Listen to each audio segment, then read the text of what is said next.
यथा चतुर्भिः कनकं परीक्ष्यते निदर्शनच्छेदतापताडनैः तथा चतुर्भिः पुरुषः परीक्ष्यते त्यागेन शीलेन गुणेन कर्मणा.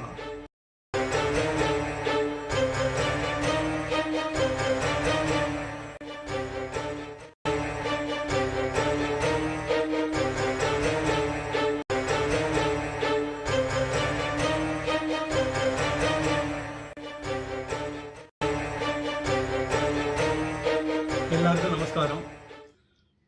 இன்னைக்கு ஒரு 4 சின்ன சின்ன ஸ்லோகம் எடுத்துட்டு இருக்கேன். ஏன்னா இது ஆக்சுவலாக எல்லாருக்குமே, அதாவது ரெகுலராக ஃபாலோ பண்ணுறவா எல்லாருக்குமே தெரியும். இந்த சமஸ்கிருத ஸ்லோகம், அதாவது இது ஒரு பர்டிகுலர் பேட்டர்ன்லாம் நான் ஃபாலோ பண்ணலை, ரேண்டமாக எடுத்துக்கிறது. ஆனால் என்னன்னா நம்ம எல்லாருக்குமே டே டு டே லைஃபுக்கு பயனுள்ளதாக இருக்கிற மாதிரி எடுத்துட்டு இருக்கேன். அதை இப்போ முதலாவது எடுத்துட்டு இருக்கிறது அதாவது ஒரு தங்கம் அப்படின்னு எடுத்துட்டா தங்கத்தை புடம் போட்டு பார்க்கறதுன்னு சொல்லுவா. அதாவது அதை உரசி பார்க்கறது, தட்டி பார்க்கறது, அதை உருக்கி பார்க்கறது, எப்படி வேணாலும் சொல்லலாம். ஸோ இதெல்லாம் பண்ணினாதான் அதோட பியூரிட்டியை டிட்டர்மின் பண்ணுறோம். அதே மாதிரி தான் ஒரு சத்புருஷனோட குணங்களை எப்படி நம்ம புடம் போட்டு பார்க்கறது அப்படின்னு சொன்னால், அவனோட நடத்தை, அவனோட குணம், அவனோட செயல்பாடு அண்ட் அவனோட விட்டு கொடுக்கும் தன்மை. அதாவது எல்லாத்தையும் விட்டு ஒரு துறந்தவன்னா உடனே ஞானின்னு சொல்லலை, அதாவது ஒரு பேலன்ஸ்டாக இருக்கணும். இப்படிப்பட்டவன் தான் ஒரு சத்புருஷன். ஸோ இதுலேருந்து நம்ம என்ன எடுத்துக்கலாம்னா, நம்ம அடிப்படையில் எப்படி இருக்கணும், நம்மளோட குணம் எப்படி இருக்கணும், நம்மளோட செயல் எப்படி இருக்கணும், நம்மளோட நடத்தை எப்படி இருக்கணும். அதாவது சத்தியம் வத தர்மம் சர அப்படின்னு சொல்லியிருக்கு. கூடுமான வரைக்கும் உண்மை பேசிகிட்டு இருக்கணும். அதே மாதிரி தர்ம வழியில் போகணும் நம்ம. இது இதனால அட்வான்டேஜ் என்னன்னா, you get peace of mind more than anything else. And பொதுவாக சொல்லுவா தெரியுமா, be true to your conscience அப்படின்னு. நம்ம மனசாட்சிக்கு விரோதமாக நடக்கக்கூடாது. இதுதான் ரொம்ப ரொம்ப முக்கியம்.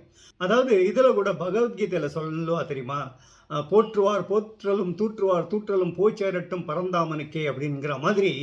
மற்றவா என்ன சொல்லுவான்னு நம்ம கவலைப்படக்கூடாது. அஃப்கோர்ஸ் நம்ம இப்போ இருக்கிற சூழ்நிலை காலகட்டம் எப்படின்னா, ஊரோட ஒத்து வாழ்கிற மாதிரி பல சந்தர்ப்பங்களில் பல விஷயங்கள் பண்ண வேண்டியிருக்கு. ஆனால் ஒரு விஷயம், அதாவது என்னை பற்றி நான் சொல்கிறேன், இதுவரைக்கும் நான் யாருக்குமே ஒரு பைசா கூட லஞ்சம் கொடுத்தது கிடையாது. இதனால நான் எந்த பயன் அடைஞ்சேன்னு சில பேர் கேட்கலாம். பயன்கிறதே it is a very debatable thing. எதை நம்ம பயன் நினைக்கிறோம்? ஸோ என்னை பொறுத்த வரைக்கும் நான் பயன் அடைஞ்சிருக்கேன். அதாவது சொல்லுவா, ஐயோ நீங்கள் வேற லெவலில் இருந்திருக்கணும். லெவலுங்கிறதே நம்ம டிசைட் பண்ணுறது தான். நமக்கு ஆத்ம திருப்தி எது கொடுக்கறது, அதுதான் ரொம்ப ரொம்ப ரொம்ப முக்கியம். ஏன்னா டெய்லி நம்ம ஒரு விஷயம் பண்ணுறதுக்காக ஒரு இடத்துல ஒரு பணம் கொடுத்துருக்கோன்னு வச்சுக்கோங்களேன், ராத்திரி நம்ம படுத்துக்கிற போது அது நிச்சயமாக நமக்கு நினைவு வரும். நம்மளே சமாதானப்படுத்திப்போம், அது வேற விஷயம். என்னப்பா பண்ணுறது, வேற வழி இல்லை, இது நடக்கணும் தான், இது பண்ண வேண்டியிருந்தது அப்படின்னு. பட் மனசாட்சிக்குள்ளே அது தெரியும், இல்லை இது சரி இல்லை அப்படின்னு. ஸோ அந்த மாதிரி இல்லாமல் கூடுமான வரைக்கும் நம்ம நேர் வழியில் நடக்கிறது நம்மளுக்கு நல்லது. அது மற்றவா நம்மளை பற்றி எடை போடுறதுக்கு முன்னாடி நம்மளை எடை போட்டுக்கணும். அதுதான் இந்த ஸ்லோகத்தோட தாத்பரியமாக நான் நினைக்கிறேன். அடுத்த ஸ்லோகத்துக்கு போகிறதுக்கு முன்னாடி ஒரு சின்ன விஷயம். அதாவது நான் நிறைய பேர் என்கிட்ட கேட்டிருக்கா, சார் அது என்ன சார் பேர் பாம்பே சாணக்கியா அப்படின்னு. ஆக்சுவலாக அது பெரிய விஷயம்லாம் கிடையாது. என்னோடய ஆக்சுவல் நேம் ரகுநாத்.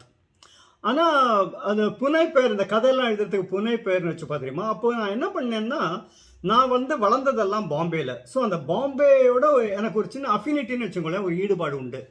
அதே மாதிரி the legendary Chanakya, no the supposed to be the strategist. Of course அவரோட எல்லாருமே ஒரு சாணக்கிய தந்திரம் அப்படின்னா, பட் பியாண்ட் தேட் அவர் நிறைய விஷயங்கள் சொல்லியிருக்கார், வாழ்க்கைக்கு பயன்படக்கூடிய நிறைய விஷயங்கள் சொல்லியிருக்கார். அதனாலே எனக்கு ஒரு என்ன சொல்ற, ஒரு ரொம்ப பெரிய அபிமானம் அவர் மேலே உண்டு. ஸோ அதனாலேயே பாம்பே அண்ட் சாணக்கியா, இதை சேர்த்து பாம்பே சாணக்கியா அப்படின்னு பேர் வச்சுட்டேன் நான்.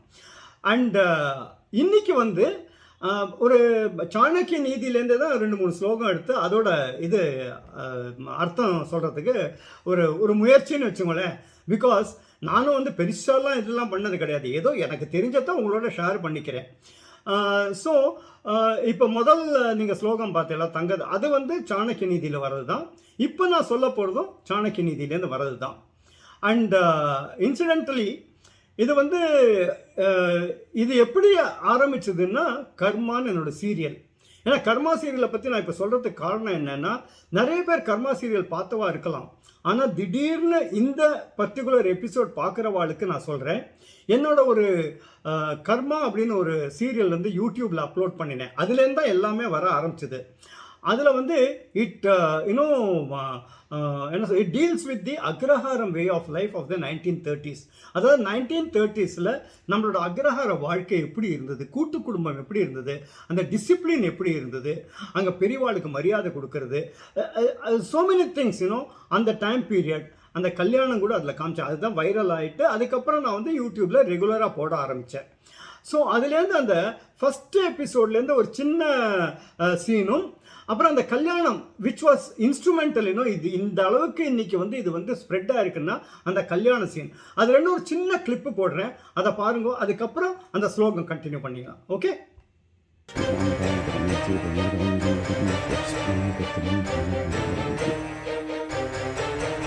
सर्वे जना सुखिनो भवन्तु.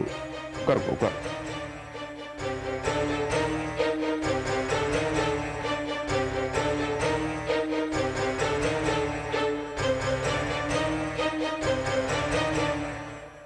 ஈரேழு 14 லோகங்கள்னு சொல்றோமே, அந்த 14 லோகங்கள் என்னன்னு தெரியுமா? அதல விதல சுதல தலாதல ரசாதல மகாதல பாதாள பூலோக புவர்லோக ஸ்வர்கலோக மகாலோக ஜனோலோக தபோலோக சத்தியலோகம். வெகு ஜனங்களுக்கு இது தெரியாம கூட இருக்கலாம்.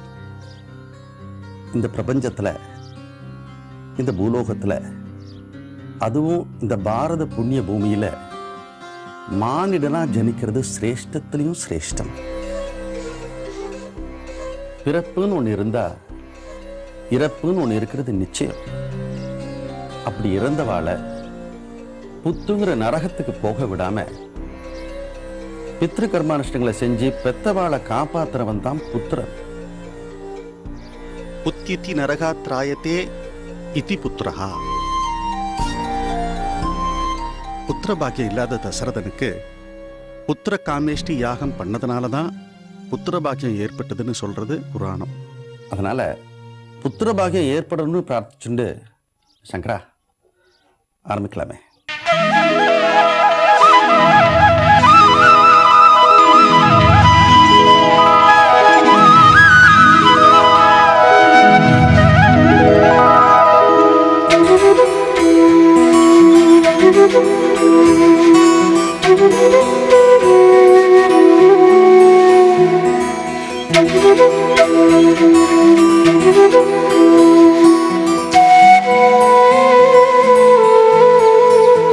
ஆர்த்தி எடுத்துருவாங்க. பொண்ணு மாப்பிள்ள வந்துட்டா நீங்க அப்படியே கோலத்தில் எனக்கு ஆர்த்தி எடுக்கணும்.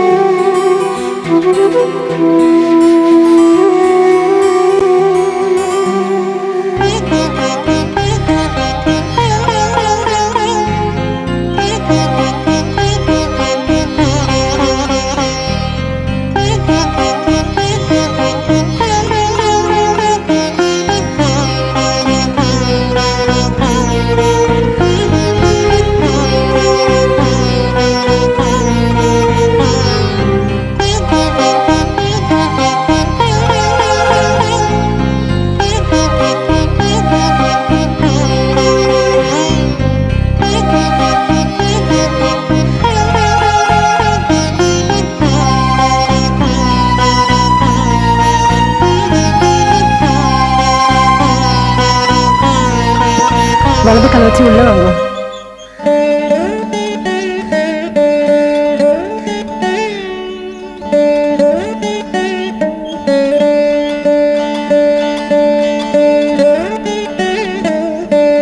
வாங்கோ, உள்ள வாங்கோ. அங்கேயே நின்றுட்டு இருந்தா என்ன அர்த்தம்?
வாஸ் தி ஸ்டார்டிங் பாயிண்ட் ஆக்சுவலாக.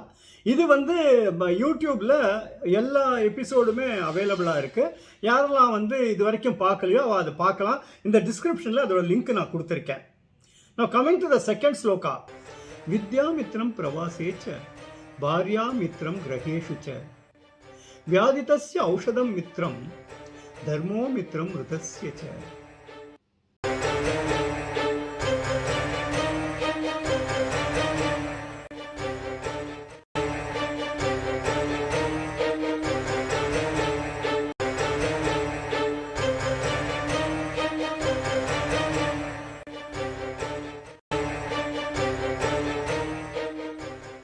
வித்யா மித்ரம் பிரவாசேச்ச பாரியா மித்ரம் கிரகேஷு ச வியாதிஸ்த ஔஷதம் மித்ரம் தர்மோ மித்ரம் மிருதஸ்யச்ச.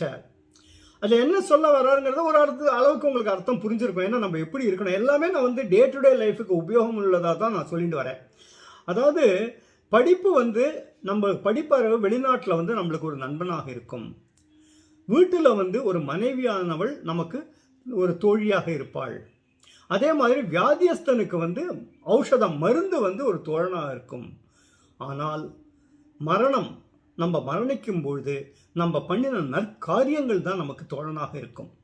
அதனால நம்ம வாழ்க்கையில் வந்து கூடுமான வரைக்கும் நல்லதே நினைக்கணும், நல்லதே செய்யணும். அஃப்கோர்ஸ் இதுக்கு முன்னாடி ஒரு எபிசோடில் நான் சொல்லியிருந்தேன், ஒவ்வொரு ஸ்லோகத்துக்கும் ஒரு சின்ன கதை மாதிரி ஏதாவது பண்ணுறேன் அப்படின்னு. ஃப்யூச்சரில் நான் அதை பண்ணலான்னு இருக்கேன். ஒரு நீதி கதைகள்னு சொல்லுவா தெரியுமா, அந்த மாதிரி ஒரு சின்ன சின்ன குட்டி கதைகள். இப்போ வந்து வெறும் சாராம்சத்தை மாத்திரம் சொல்லிட்டு வரேன்னா அர்த்தத்தை அண்ட் ஆல்சோ இது வந்து எல்லாருக்குமே பயனுள்ளதாக அமையும் அப்படிங்கிற ஒரு நினைப்பில் தான் நான் இதை சொல்லிட்டு வரேன். அண்ட் இன்னொரு காரணம் என்னன்னா, இதுக்கு கிடைச்சிருக்கிற வரவேற்பு. நிறைய பேர் வந்து சார் இந்த சம்ஸ்கிருத ஸ்லோகம் ரொம்ப நல்லா இருக்குது சார், நீங்கள் சொல்கிறது அதோட அர்த்தம் அது ரொம்ப எங்களுக்கு யூஸ்ஃபுல்லாக இருக்குது அப்படின்னு சொன்னதுனால தான் சரி இதை அப்படி தொடர்ந்து நம்ம பண்ணுவோம். ஏன்னா எகெயின் கர்மா வந்து ஒரு பர்டிகுலர் பீரியடில் ஸ்டாப் பண்ணுற மாதிரி ஆயிடுத்து 2006. இப்போ அதை நான் ரிவைவ் பண்ணலான்னு இருக்கேன். பட் என்னன்னா சந்தர்ப்ப சூழ்நிலை இப்போ இருக்கிறதுனால நான் ஷூட்டிங் போக முடியல பார்ட் 2க்கு. பட் அதுக்கு வந்து ஒன்ஸ் அகெயின் ஏன்னா இது வந்து அதாவது புதுசாக பார்க்குறவாளுக்கு சொல்கிறேன், ஒரு சீரியல்லையே இது ஒரு சாதனைன்னு சொல்லலாம்.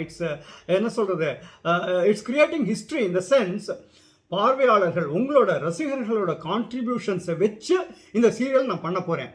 இது வந்து நெவர் ஹர்ட் ஆஃப், இது வரைக்கும் யாரும் கேள்விப்பட்டதில்லை. அப்படிப்பட்ட ஒரு ஆதரவு கொடுத்த உங்கள் எல்லாருக்கும் என்னோட மனமார்ந்த நன்றி. And now let's move on to the third shloka. So அஸ்யோ தோஷோ ந மந்தவ்யः க்ஷமா ஹி பரமம் பலம் க்ஷமாகுணம் அசக்தானாம் சக்தானாம் பூஷணம் க்ஷமா.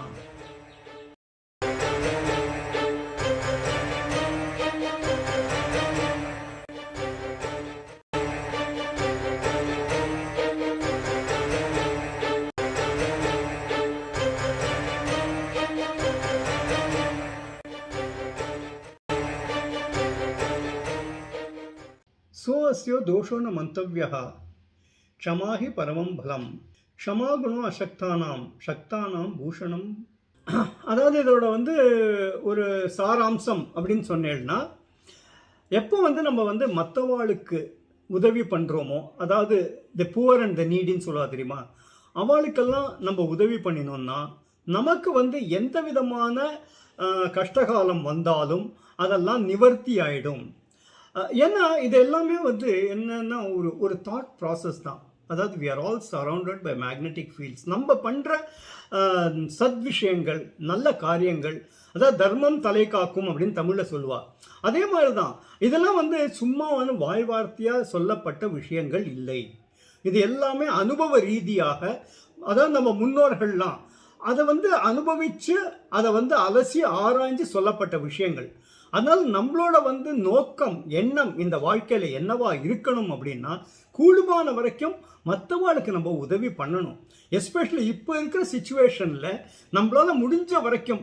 அதாவது என்ன ஆயிடுத்துன்னா, பயம் நம்மளை எல்லாரையும் தொத்தின்னு கொடுத்து. என்ன பயம்? மரண பயம். அதாவது நம்ம உடலை நம்ம அவ்வளவு நேசிக்கிறோம். ஐயோ இந்த உடம்புக்கு ஏதாவது ஆகிடுமோ, நம்ம இந்த உலகத்தை விட்டு போயிடுவோமோ. ஃபஸ்ட்டு திங் அந்த பயத்துலேருந்து நம்ம வெளியில் வரணும். ஏன்னா இது வந்து இன்னொரு விஷயம் நான் வந்து இங்கே சொல்லணும்னு ஆசைப்படுறேன்.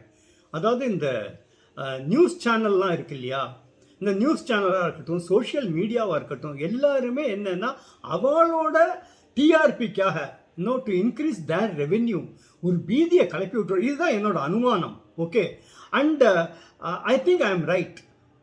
ஏன்னா இப்போ பார்த்தேன்னா நம்ம இந்தியா முழுக்க பல ஸ்டேட்டில் பல சிட்டிஸில் வந்து எல்லாருமே ஒரு பீதியோட ஒரு பயத்தோட வாழ்ந்துட்டு இருக்கா. ஐயோ அடுத்தது நமக்கு என்ன ஆகிடுமோ, நாளை காத்தால கண் முழிக்க போகிறோமோ இல்லையோ, வேண்டாம், அந்த பயமே நமக்கு வேண்டாம். ஏன்னா இது வந்து மேலே நிர்ணயிக்கப்பட்டது, தீர்மானிக்கப்பட்டது. அதாவது என்னோட கர்மா சீரியலில் வந்து ஃபஸ்ட் எபிசோட்லேயே சொல்லியிருப்பேன், பிறப்புன்னு ஒன்று இருந்ததுன்னா இறப்பு என்பது நிச்சயம். அதை வந்து யாராலையுமே மாற்ற முடியாது. ஆனால் ஐயோ நாளைக்கே நம்ம போயிட போகிறோம், இன்றைக்கி ராத்திரி நம்ம படுத்துட்டோம்னா நாளைக்கு காத்தால முடிச்சுக்க போகிறது இல்லை, இப்படிலாம் தயவு செஞ்சு நினச்சிக்காதீங்கோ. உலகத்தில் பல விஷயங்கள் நடக்கும். மரணம் என்பது வந்து சர்வ நிச்சயம்.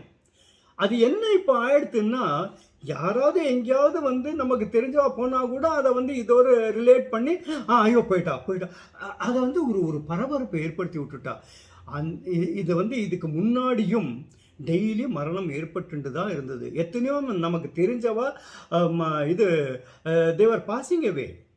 அது வந்து நம்ம அந்த நியூஸ் வந்திருந்தது. வந்தபோது என்ன பண்ணினோம், நம்ம ஒரு ஃபியூ செகண்ட்ஸ் அதை பற்றி நினச்சோம். ஓ பாவம்ப்பா, ஏதாவது உறவுக்காராளாக இருக்கலாம், தெரிஞ்சவாளாக இருக்கலாம், but the life went on. But இப்போ என்ன ஆயிடுச்சுன்னா, அடுத்தது நம்ம டேர்ன் அப்படிங்கிற மாதிரி நினைக்கிற அளவுக்கு கொண்டு போய் விட்டுட்டா. தயவு செஞ்சு உங்கள் எல்லார்ட்டையும் நான் வந்து I am making a request, you never think that way. நம்ம என்னைக்கு போகணுன்னு இருக்கோம் அன்றைக்கி அது எதுக்கு இப்போலேருந்து நீங்கள் கவலைப்படுறீங்க, எதுக்கு பயப்படுறீங்க? ஃபஸ்ட்டு அந்த பயத்தை ஒதுக்கிடுவோம். பயத்தை ஒதுக்கிட்டு நம்மளால் முடிஞ்ச வரைக்கும் யாருக்கெல்லாம் ஹெல்ப் பண்ணுமோ நீங்கள் ஹெல்ப் பண்ணுங்க. அதில் வந்து என்ன ஆகும்னா இது போயிடும், மறந்து போயிடும். What is needed is diversion. நம்ம மனசை வந்து வேற எதுலையாவது செலுத்தணும். இதுக்கு ஒரு சின்ன உதாரணம் சொல்கிறேன். அதாவது ரமண மகரிஷிக்கு வந்து நிறைய பேருக்கு தெரிஞ்சிருக்கும் கேன்சர், ஓகேயா, and he had to be operated upon.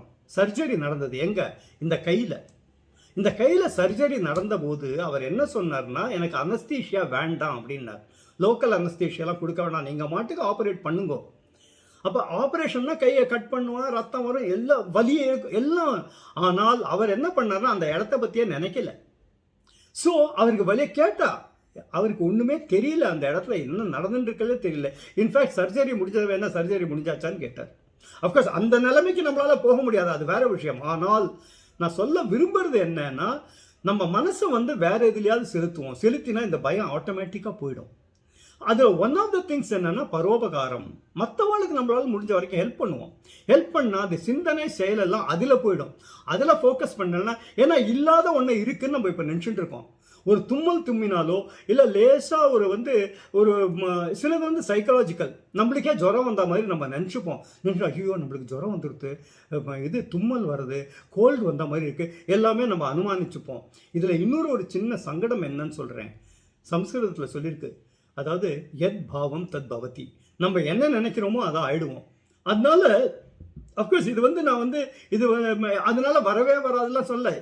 சில பேருக்கு வரது, அதை வந்து ஓவர் கம் பண்ணுறா, 14 நாள் குவாரண்டைனில் இருக்கா. So my main point is, அந்த பயத்துக்கு உங்களை உள்ளாக்கிக்காதீங்கோ, தைரியமாக இருங்கோ, நம்மளாம் இருக்க போகிறோம். அது அந்த ஒரு நம்பிக்கை வரணும் நமக்கு. Yes, we are going to be there அப்படிங்கிற அந்த திட சிந்தனையோடு நம்ம இருப்போம். Anyway, coming back to this shloka. அதனால கூடுமான வரைக்கும் நம்ம மற்றவாளுக்கு ஹெல்ப் பண்ணோம்னா, நம்மளுக்கு ஏதாவது கஷ்டம் வந்ததுன்னா அந்த கஷ்டம் தன்னாலேயே சரியாயிடும். ஸோ இன்னைக்கு வந்து இந்த 3 ஸ்லோகத்தோட நான் முடிச்சுக்கிறேன். டெஃபினட்டாக வந்து உங்கள் எல்லாருக்குமே வந்து இது பயனுள்ளதாக இருக்கும் அப்படின்னு நம்புகிறேன். அண்ட் ஃபைனலி யூடியூப்பில் சொல்லியிருக்கா மாதிரி அவன் சொல்கிறான், ரிப்பீட்டடாக நீங்கள் வந்து சப்ஸ்கிரைப் பண்ணுன்னு சொல்லிட்டு இருக்கோம். ஏன்னா திடீர்னு பார்க்குறவாள்லாம் இருப்பா, அவள் சப்ஸ்கிரைப் பண்ணாதான் இந்த வந்து சப்ஸ்கிரைபர்ஸ் நம்பர் இன்க்ரீஸ் ஆகத்தான் இது வந்து இன்னும் நிறைய இடத்துக்கு பரவும். ஸோ கர்மா பார்க்காதவாள்லாம் இந்த லிங்க்கை நான் இந்த டிஸ்கிரிப்ஷனில் கொடுத்துருக்கேன், அங்கே போய் கர்மா சீரியலை பாருங்கோ. அண்ட் ஆல்சோ மற்றவாளோட ஷேர் பண்ணுங்கோ, சப்ஸ்கிரைப் பண்ணுங்கோ. And subscription of course is totally free. Number 2, நான் வந்து ஒரு வாட்ஸ்அப் குரூப் ஒன்று க்ரியேட் பண்ணியிருக்கேன். அந்த குரூப்பில் யாருக்கெல்லாம் ஜாயின் பண்ணணும்னு இருக்கோ என்னோட இந்த வாட்ஸ்அப் நம்பருக்கு ஒரு டெக்ஸ்ட் மெசேஜ் அனுப்பிச்சேன்னா அந்த வாட்ஸ்அப் குரூப்பில் உங்களையும் நான் இன்க்ளூட் பண்ணிக்கிறேன். ஏன்னா அந்த குரூப்பில் நான் நிறைய அப்டேட்ஸ் எல்லாம் ஷேர் பண்ணிட்டு இருக்கேன். ஸோ உங்களுக்கு அந்த அப்டேட்ஸ் ஆட்டோமேட்டிக்காக வரும். அஃப்கோர்ஸ் எல்லாமே பயனுள்ளது தான். டோன்ட் திங்க் தட் அந்த குட் மார்னிங் குட் ஈவினிங் தேவையில்லாத forward. And also another request to all of you, நீங்கள் ஏதாவது ஃபார்வர்ட் பண்ணுறதா இருந்தால் ஃபஸ்ட்டு வெரிஃபை பண்ணுங்க. ஏன்னா இப்போ நடக்கிறது என்னன்னா அது சரியா இல்லையான்னு யாருமே வெரிஃபை பண்ணுறதே இல்லை. திடீர்னு பிளாக் ஃபங்கஸ்ங்கிறான், ஒயிட் ஃபங்கஸ்ங்கிறான், என்னெல்லாமோ சொல்கிறா. அப்புறம் காற்றுலேயே பரவுங்கிறான், இல்லைன்னா ட்ரைனேஜ்லேருந்து வருங்கிறான். தயவு செஞ்சு எல்லார்ட்டையும் என்னோட பிரார்த்தனை என்னன்னா ஃபஸ்ட்டு வெரிஃபை. ஒரு விஷயத்தை ஃபார்வர்ட் பண்ணுறதுக்கு முன்னாடி அது வெரிஃபை பண்ணுங்க, இது உண்மையா இல்லையா. ஏன்னா இப்போல்லாம் நியூஸ் சேனலே போய் சொல்கிறான். அதனால தான் நான் நியூஸே பார்க்கறது இல்லை, பார்க்க வேண்டிய அவசியமும் நமக்கு இல்லை. ஸோ நீங்களும் இதை மைண்டில் வச்சுங்கோ. இதை ஃபார்வர்ட் பண்ணுறதுக்கு முன்னாடி அது உண்மையா இல்லையான்னு வெரிஃபை பண்ணுங்க. ஏன்னா பெரும்பாலாக இப்போ என்ன நடக்கிறதுன்னா ஃபார்வர்ட்லேயே ரூமர் ஸ்ப்ரெட் ஆகிட்டு இருக்கு. So that is another request to you. Keep following my channel. நான் மறுபடியும் நாளைக்கு அடுத்த செட் ஆஃப் சம்ஸ்கிருத ஸ்லோகத்தோடு உங்களை மீட் பண்ணுறேன். அண்ட் உங்களோட டயத்துக்கு என்னோட மனமார்ந்த நன்றி.